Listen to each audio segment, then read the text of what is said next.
My name's Angelo, and welcome to We Want Picks. I'm going to break down the entire UFC Vegas 71 fight card, giving you my picks, my predictions, and my DraftKings plays. We're going to talk about who should be in your lineup, who should not be in your lineup, and give you the information you need to hopefully make some real money. Before I jump into that, head on over to WeWantPicks.com, become a premium member. It's $10 a month. You're going to unlock everything you have ever needed, including DraftKings ownership and scoring projections. And we quite literally have the best DraftKings ownership projections in the game. This is an objective fact. These were our numbers for last week's event. We had a 3.37% margin of error. The next closest in the entire industry was 3.55%, and that company charges $100 a month for DraftKings insight and information. We're beating everybody. Roto grinders, every little guy with a TikTok and a Twitter and a this, all that crap. We're beating everybody. Our DraftKings ownership numbers, ours.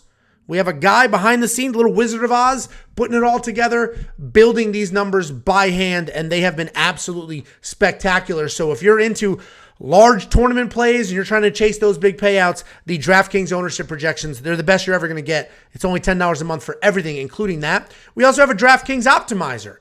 This will be preloaded with those DraftKings ownership projections, with the scoring projections, and it's going to help you build the lineups you need to win some very real money. Again, $10 a month unlocks literally everything. There's no tiers. There's no bullshit. It's $10 a month for all of it. The ownership, the lineup optimizer, the bets, the picks, everything. $10 a month at WeWantPicks.com. Just click become a member. Let's go ahead. Let's jump in. Let's dive into this card. We have some guarantees, right? There are some fighters on this card that I am as close to positive as you can be in MMA that are going to score well, put up some real numbers. So let's go ahead, break this down.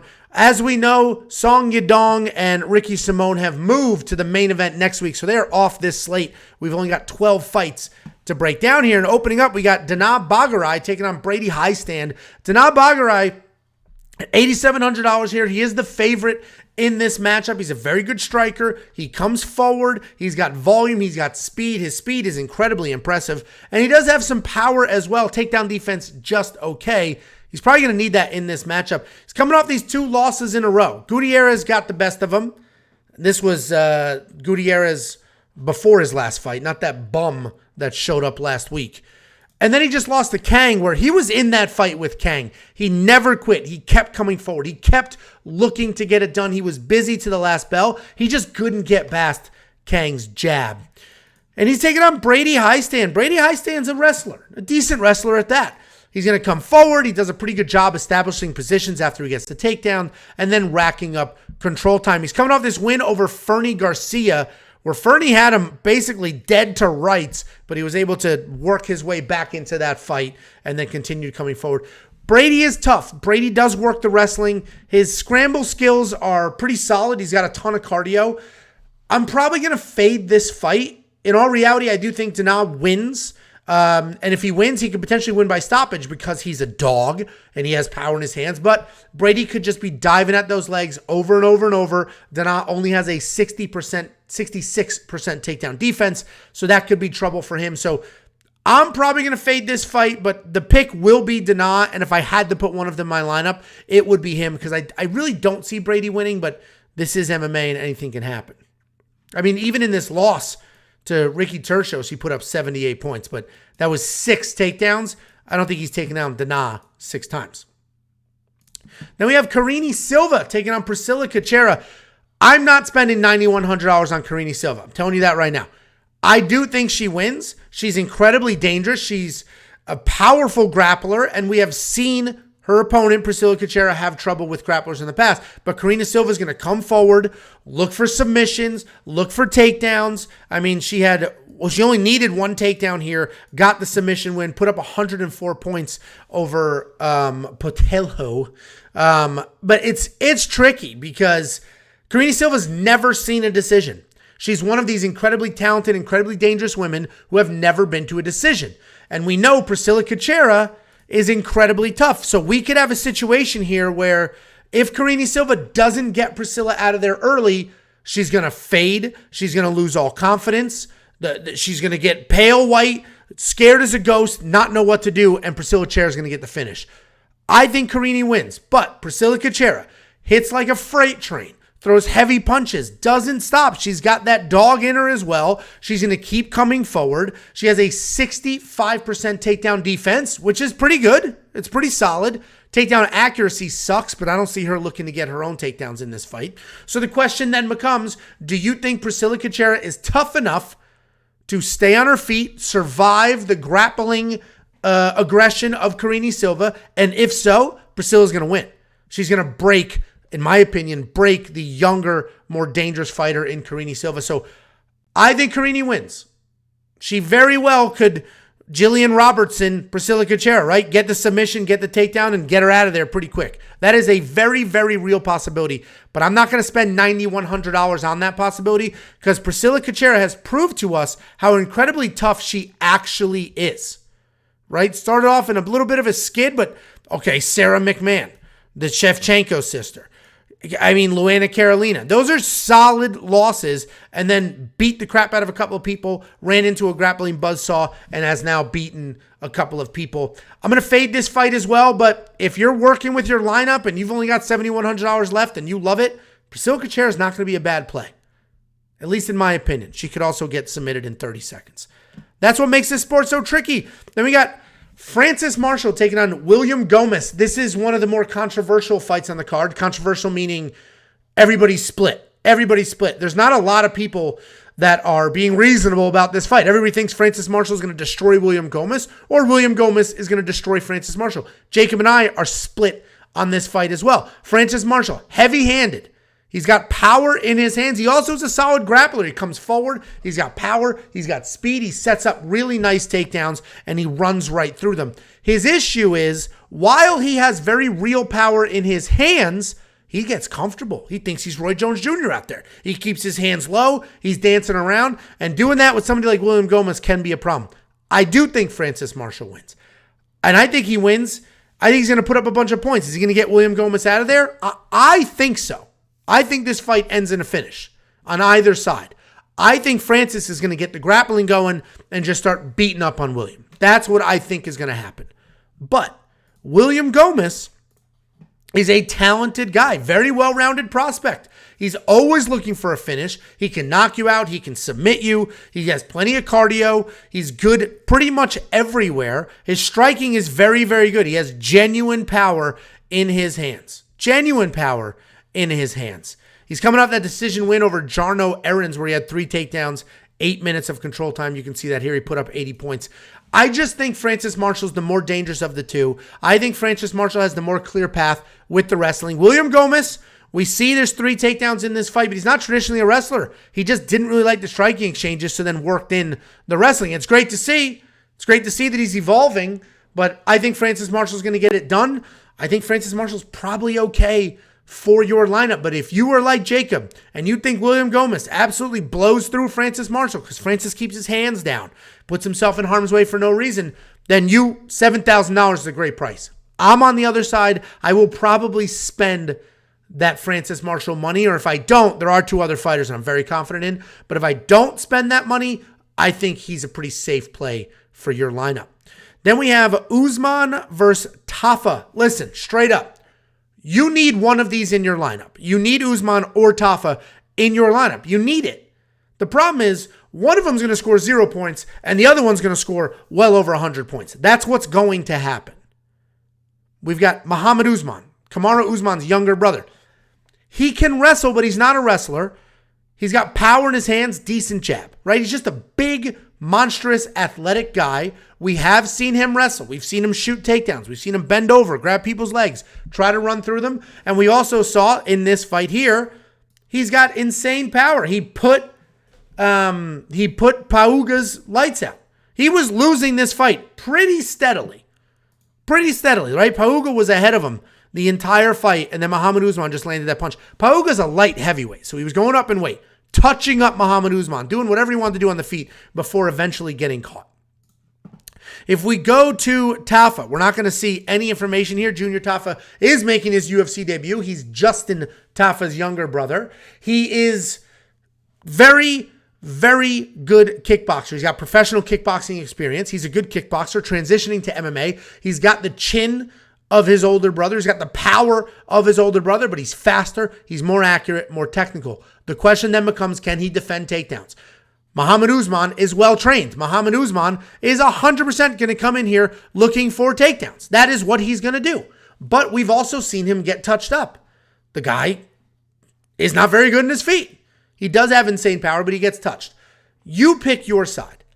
My original breakdown was, I think Mohammed Usman's going to win because I think he's going to get the takedowns, right? And it's a very clear path. He's well coached, he's strong, he's athletic. But I did place a bet on Junior Tafa because it's an experiment. Don't just tail the bet.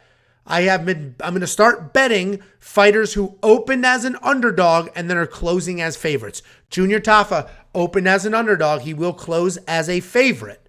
So that's just an experiment that is not meant to tail. With that being said, pick your side. Usman is probably, in my opinion, the better pick for DraftKings because he could get those takedowns, score that control time, and get it done. We haven't necessarily seen him have chin issues yet, so it's kind of a wild assumption to assume that Junior Tafa is just going to put his lights out. That being said, pick your side. This is a 50-50 fight. One of them is a professional kickboxer. One of them is just big and athletic. Odds are you should go with the professional kickboxer, but if you do the tape study, you have seen him get taken down. Pick your side. One of these dudes is going to put up some very real numbers. Then we have Karol Rosa taking on Norma Dumont. Karol Rosa is going up in weight. She's going up in weight. She's going to be the smaller fighter here, but she's an okay striker. She has lots and lots of volume. You can see sort of some of those numbers here, 160 strikes, 92, 145, 135. She puts up numbers, right? She's got really nice volume. She's willing to trade. She is a decision fighter. She is not dangerous at all. She does have 10 takedowns in 6 UFC fights, so she has been known to work in some grappling as well. Pretty well-rounded, going up in weight, taking on Norma Dumont. Norma Dumont is very talented. I like Norma Dumont quite a bit. She's a very good striker. She's very relaxed. She's patient in the cage. Her striking is super technical, and before the Macy Chiasson fight, she had a 100% takedown defense. So she was not taken down by Megan Anderson, Ashley Evans-Smith, Felicia Spencer, Aspen Ladd. None of them took her down. They all tried, they couldn't. Macy Chiasson did take her down 6 times, but I think it's because it caught Norma Dumont off guard. I don't think she was expecting that fight because Macy is a striker. Anyway, Norma Dumont's coming off this win over professional boxer Danielle Wolf. Frankly, Norma Dumont's very talented, $8,300. She puts up good points in her wins, 92. 74, 69 aren't great, but 103 in the win over Ashley Evans-Smith. Norma Dumont, talented. She's going to be bigger. She's going to probably not be faster, but she'll be stronger. She'll have the takedown defense. I see Norma Dumont winning this fight. Potentially get her own takedowns. Now that we saw her take down Danielle Wolf, we saw her take down Aspen Ladd, Felicia Spencer, Ashley Evans-Smith. I think Norma Dumont is going to be the bigger, the more powerful fighter here. I think she'll get the takedowns. I think she'll beat up on Karol Rosa. $8,300 seems like a very fair price to pay for the larger, more experienced fighter in this matchup. Then we got Rani Yahya, Montel Jackson. Montel Jackson is going to win. $9,700 is an insane price, and he's probably worth it. Montel Jackson has wrestling chops. Montel Jackson has insane power in his hands. Montel Jackson has submission wins under his belt. 71% takedown accuracy, and he's averaging 3 takedowns per fight. He just beat the absolute piss out of Julio Arce in that fight. And listen, 73 points. I wouldn't be happy with that if I spent $9,700. But I think it's going to look something like the Jesse Strader fight. I think Montel Jackson is probably going to win by stoppage. He's fighting Rani Yahya. Rani Yahya is not an easy guy to get out of there. He hasn't lost by stoppage in a very, very long time. But Rani Yahya is going to come forward. He's going to look for the takedowns, probably not get them. Strike for strike, Montel Jackson's going to be a step ahead, going to be way more powerful, way faster, way more accurate. He's going to be the far better striker. Montel Jackson also has wrestling credentials, and his jiu-jitsu should be good enough. It's not like Rani Yahya is just submitting everybody that's ever looked at him. Look at all the decisions he's been to. So I think Montel Jackson wins this fight. Rani Yahya is very good. We have picked him in the past, and we've made some money on him in the past. But he's 38 years old. His path to victory is going to be the grappling, and I think he's going to struggle with that. He's going to struggle with Montel's power, Montel's speed on the feet, and Montel's takedown defense.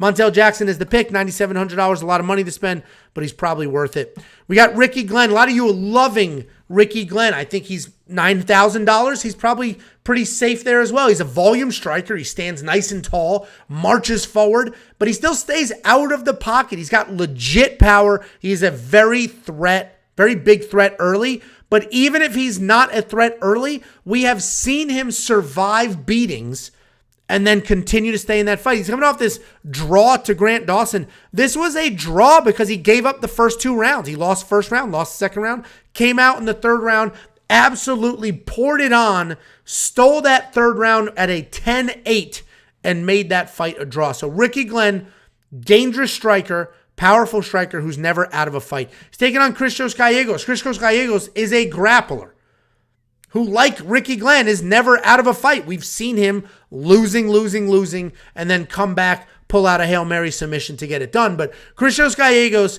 his grappling is solid. He does have some tricks up his sleeve. His striking can definitely use some work, which is why a lot of people think he's going to get smoked here. But he is fast, he's powerful, and he's very unorthodox. He just wings punches. I think Ricky Glenn's going to beat Christos to the punch every single time. I think he should be able to defend the takedowns. The problem is neither one of these guys has had a win in the last 2 years.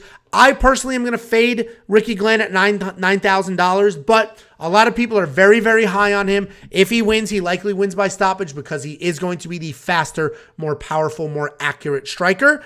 But we watched Grant Dawson take him down a couple of times, and Christos could potentially have that same success. For those reasons, I'm out, but I'm going to leave Ricky Glenn on the board, but you may not want to because in all reality, if he wins, he's going to score really well. We got Jeremiah Wells, Matt Semelsberger. Matt Semelsberger is going to be one of the most live underdogs on this card. Jeremiah Wells, 3 fights in the UFC, 3 stoppages. He's got powerful hands. He's explosive. He's got nice submissions, right? He submitted Blood Diamond in this fight. He's a jiu-jitsu black belt. A lot of people forget that he's a BJJ black belt because he's been knocking people's heads off. But he's going to work you to the ground. His takedowns are decent. He'll get you there, and then he's going to work his submissions. He's taking on Matt Semelsberger. The problem with this fight is that Matt Semelsberger is a dog. He's the definition of got that dog in him. He's going to come forward. He's going to bomb away. He's going to be aggressive. He's going to try to break you, and he does break a lot of people. He absolutely pummeled Jake Matthews. And how embarrassing was this fight for Jake Matthews? Jake Matthews was supposed to dominate Matt Semelsberger. Obviously didn't. Matt Semelsberger beat the piss out of him. 3 knockdowns, 3 takedowns. Absolutely poured it on. But in this AJ Fletcher fight, looked like shit. He scored fewer points. He scored 63. AJ Fletcher scored more points than that. That's what makes this such a tough fight. I think Jeremiah Wells wins because you can't necessarily trust Matt Semelsberger. We've seen him get taken down. We've seen him get outstruck. We've also seen him just bomb away and break people in half. So it's a tough fight to pick. I think Jeremiah Wells gets it done because I think he has the BJJ. I think he has the power in his hands. Is he going to be the better striker? No. More powerful striker? Yes. He's got the power in his hands. He's got the durability. He's got the wrestling. He's got the BJJ. But Matt Semelsberger has the dog and just never quits. So I'm probably going to avoid this, but Matt Semelsberger is a very, very live underdog at $7,800, even though I think Jeremiah Wells wins this fight. Iasmin Lucindo taking on Brogan Walker. Iasmin Lucindo wins this fight. Probably wins by stoppage. $9,500 is a lot of money to spend. It is. But her and Montel Jackson should win, should put up some very big points. If you want to avoid Montel Jackson because $9,700 is a ton of money, well, then you got Ricky Glenn at $9,000. All of a sudden, that maybe is looking a little better, right? But Iasmin Lucindo, she's probably my most confident DraftKings play on this card. $9,500.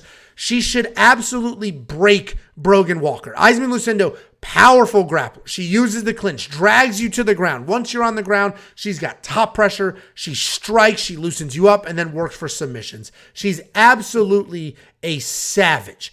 And she's taking on Brogan Walker. Listen, Brogan Walker does have a good amount of high-level experience, right? She's fought a lot of UFC-level women in her regional days, and then now, obviously, in the Ultimate Fighter House, and now in the UFC. But Juliana Miller broke her, beat her down, finished her, and Juliana Miller had a handful of fights, and we just saw how raw Juliana Miller is. Brogan Walker is not that good. And I think Iasmin Lucindo is going to barrel through her. Brogan Walker, she is a grappler too, but she thinks she's a striker. Literally talks in interviews, I'm a striker, I'm a striker. She's a grappler. She got her BJJ black belt a few years ago. But she gets taken down and absolutely mauled. I think Iasmin Lucindo is going to just destroy Brogan Walker here. Maybe Brogan's last fight was a one-time deal, but it didn't feel that way. Bobby Green, Jared Gordon. Bobby Green should smoke Jared Gordon. Another very, very expensive fighter here. But let's look at the numbers. When he wins 105 points, 112 points, this 105 was a decision.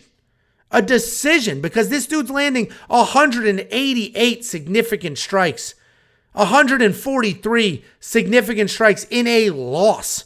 85 in a loss. I mean, the dude puts up numbers. He's a very, very clean striker. He's got wrestling if he needs it. He has very good takedown defense. I think Bobby Green absolutely smokes Jared Gordon here. We'll take a look at Jared Gordon. Jared Gordon, he's coming off his loss to Paddy Pimblett. A lot of people think he did win because he did have 3 takedowns. The reality is Jared Gordon doesn't have any power, so he's not dangerous on his feet. He does have some takedowns, but Bobby Green's his takedown defense is so good, it shouldn't be an issue. Jared Gordon, frankly, I don't really see a path for him here. I get it. Bobby Green is on a little bit of a skid there, but he lost to Drew Dober after tuning up Drew Dober in the first. He got caught. He lost to the current lightweight champion, and his loss before that is to the most technical striker in the division. Jared Gordon struggled with Paddy Pimblett, struggled with Grant Dawson. Yeah, he beat Joe Selecki, which is a quality win, but outside the Joe Selecki win, there's not a good win on here. None of these are good wins. He has been around for a while. He's a pretty well-rounded guy, but I think Bobby Green's just going to be too much on the feet, has too good of takedown defense. I like Bobby Green to get it done. That price point's a bit high, but I think he's just going to do whatever he wants to do to Jared on the feet. Co-main event, Brad Tavares, Bruno Silva. I'm going to fade Brad Tavares here. $8,900 is an insane price point for a guy that doesn't get finishes. That's an insane price point. Look at this. He scored 75 against Akhmedov, 56 against Carlos Jr. I mean, where is he worth $8,900? I can't find a single fight. This dude has more fights in the UFC than almost any other middleweight, and I have to go back to 2012 to find a fight where he was worth $8,900. You got to fade Brad Tavares even if you think he wins. It's just that simple. He's taking on Bruno Silva. Now, Bruno Silva, on the other hand, has put some numbers up. Knocked out Wellington Turman. Knocked out Sanchez after getting controlled. That was a third-round knockout. Gave up the first 2 rounds of wrestling. Found that in the third round. Knocked out Jordan Wright. He lost to middleweight champion Alex Pereira. 42 points, but he had a couple of takedowns, landed 72 strikes. And then Jared Mearshart, that didn't look like him. And that's the question. Is Bruno Silva the guy from the Gerald Mearshart fight? And even we can stick with a loss, or the guy from the Alex Pereira fight. Because the Jared Mearshart fight, he looked like shit. He did not look good in that fight. Apparently, he had an injury, didn't train well, thought he was just going to knock out Jared Mearshart and didn't. The Alex Pereira Bruno Silva came forward, stayed in his face, worked in some takedowns. This guy beats Brad Tavares. This guy does not. I'm fading Brad Tavares. You should as well. Even if you think Brad Tavares beats Bruno Silva, Brad Tavares should not be in your lineup at $8,900. I think Bruno Silva can win this fight. I think he does win this fight. I think he's going to come forward. I think we'll see more takedowns out of him. I think he's the better striker. I'm going to spend that $7,300, especially to pay for some of these ridiculous $9,500, $9,700, $9,600 slots. And then we got the main event, Curtis Blaydes, Sergey Pavlovich. Pick your side. Pick your side. Again, whoever wins this fight is going to score a ton of points. Whoever loses is going to score no points. That's just how this is going to go. Because Curtis Blaydes is either going to get a bunch of takedowns, potentially stop Sergey on top with the takedowns, or Sergey Pavlovich is going to put Chris Curtis. I always say that every time I break him down. Or put Curtis Blaydes lights out the same way Derek Lewis did. Everybody wants to talk about, well, we haven't really seen him wrestle since the Derek Lewis loss. He took down Rosenstruck 3 times, but it was one takedown per round. He waited. Daukaus, he didn't wrestle at all. We didn't need to. He knocked Daukaus out. And then Aspinall, that was a freak injury that 10 seconds into the fight. Listen, I think Blaydes gets it done. I can trust Curtis Blaydes to shoot takedowns. He may get caught with an uppercut on the way in, the same way he did with Derek Lewis. And that is very concerning. You got Sergey Pavlovich, $7,400. Absolutely can bomb away. Absolutely can get Curtis Blaydes out of there early. 100%. For DraftKings purposes, you probably got to pick your side. I'm probably going to go with Sergey because the favorites are so expensive on this card. And Sergey absolutely, I mean, look at this. 144, 131, 109, 109, 107. His only loss was to Alexander Overeem, who took him down, which is concerning, but that was all the way back in 2018. I got to go Sergey Pavlovich in DraftKings literally because that's the only price that's going to work in my lineup because I like some of these very expensive fighters, Iasmin, Lucindo, for example. So anyway, you pick your side. If you're on the Blaydes side and you think he's going to get those 14 takedowns that he did or that stoppage that he's so live for on top, then throw him in your lineup and do some Tetris with the other spots. Guys, that is the breakdown. Don't forget, premium membership has the greatest DraftKings ownership projections in the game, period. End of story. It is literally that simple. Our ownership projections are straight up the best in MMA. And frankly, you could think everything I'm saying is 100% dead wrong. That $10 for the ownership projections, for the DraftKings optimizer, that alone, there are people charging $10 just for one of these things, let alone both of them, everything else.